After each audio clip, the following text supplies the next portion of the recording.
عندنا المقروط باللوز، عندنا سميده فيها السميده وفيها الفورس، كاس الزبده مذوب مزيان، فيه 4 معالق سكر كلاصي ومعلقه فاني والملح، وغنجمعو بالزهر. هنا تنبسبسو سميتو السميده مع الزبده وسكر كلاصي والطحين، تنبسبسو هادشي مزيان من الاحسن يبات. دابا حنا ما عندناش الوقت غنخدموه دابا وغنجمعو بالزهر. يلا هاد المقروط غنديرو في الفران ان شاء الله.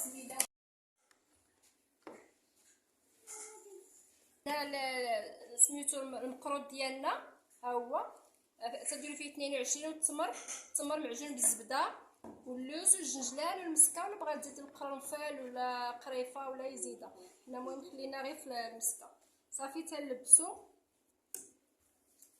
وتنكورو، تنديرو شويه السميده في الارض وتنديرو شويه السميده في المعمول ديالنا وتنحطو هكا. هانتوما الطريقه باش ما تجيكمش جهه طالعه جهه هابطه، شي رقيق شي غليظ. وعليكم السلام ورحمه الله وبركاته. نقطو من هنا ومن هنا، تبسوه مزيان وتضربوا 2 ضريبات. هانتوما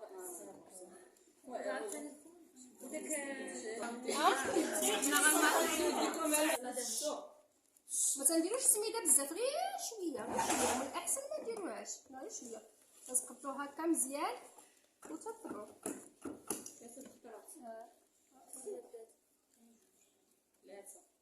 لا باش ما تلصقلكش وصافي. وكاين عندنا واحد اخر